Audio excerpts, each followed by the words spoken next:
തുറമുഖം കമ്മീഷനിംഗ് കഴിഞ്ഞെങ്കിലും വിഴിഞ്ഞത്തെ ചൊല്ലിയുള്ള രാഷ്ട്രീയ വിവാദം അവസാനിക്കുന്നില്ല. വേദിയിൽ മുദ്രാവാക്യം വിളിച്ചതിൽ ബി.ജെ.പി. സംസ്ഥാന അധ്യക്ഷൻ രാജീവ് ചന്ദ്രശേഖറിനെതിരെ CPIM ഇന്നും രംഗത്തെത്തി. ബി.ജെ.പിയെ അധികാരത്തിലെത്തിച്ച ശേഷമേ കേരളം വിട്ടുപോകൂ എന്നാണ് വിമർശനങ്ങൾക്കും ട്രോളുകൾക്കും രാജീവ് ചന്ദ്രശേഖറിന്റെ മറുപടി. വിഴിഞ്ഞം തുറമുഖം കമ്മീഷനിംഗ് ചടങ്ങിൽ നേരത്തെ എത്തി വേദിയിൽ തനിച്ചിരുന്ന് മുദ്രാവാക്യം വിളിച്ച ബി.ജെ.പി. സംസ്ഥാന അധ്യക്ഷൻ രാജീവ് ചന്ദ്രശേഖറിന്റെ നടപടി വലിയ ചർച്ചയായിരുന്നു.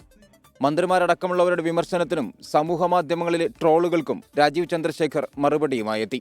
മന്ത്രി PA മുഹമ്മദ് റിയാസിനും മറുപടി. ഈ നാട്ടിൽ മാറ്റം കൊണ്ടുവരാൻ ഒറ്റ പാർട്ടിയാണ് ജനങ്ങൾ വിശ്വസിക്കുന്നത്.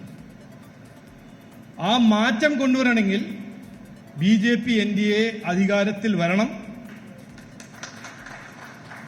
അത് പൂർത്തീകരിച്ചിട്ട് മാത്രമേ ഞാൻ ഇവിടുന്ന് പോവുള്ളൂ എന്നും ഞാൻ അന്ന് പറഞ്ഞു, ഇന്നും പറയുന്നു. ഇതെല്ലാം കാണുമ്പോൾ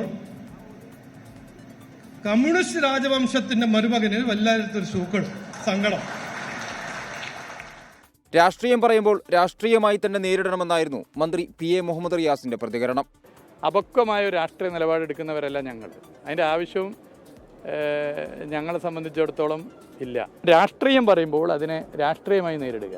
രാഷ്ട്രീയം പറയുമ്പോൾ എന്തോ കുഴപ്പമുണ്ട്, ഡോക്ടറെ കാണിക്കണം എന്നൊക്കെ പറഞ്ഞ് അതുപോലെ അറിയാത്തവരല്ലല്ലോ നമ്മളാരും. അങ്ങനെ പറയാൻ തയ്യാറല്ല. അങ്ങനെ അല്ല ഞങ്ങൾ രാഷ്ട്രീയത്തെ കാണുന്നത്. രാജീവ് ചന്ദ്രശേഖർ മുദ്രാവാക്യം വിളിച്ച് അല്പത്തനം പ്രദർശിപ്പിച്ചെന്നാണ് ദേശാഭിമാനി മുഖപ്രസംഗത്തിലെ വിമർശനം.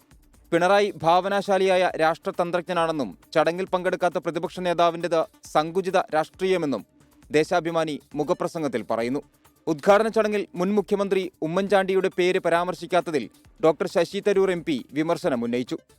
ഇതെല്ലാം ചെയ്ത ശരിക്ക് ഒരു മാർഗം കാണിച്ച ശ്രീ ഉമ്മൻചാണ്ടിയെ ഓർക്കാതിരിക്കുന്നത് അത് ശരിയല്ല എന്നാണ് എൻ്റെ അഭിപ്രായം. അതിനിടെ കേന്ദ്ര തുറമുഖ വകുപ്പ് പുറത്തിറക്കിയ പരസ്യത്തിൽ മുഖ്യമന്ത്രി പിണറായി വിജയന്റെ ചിത്രവും ഉൾപ്പെടുത്തി.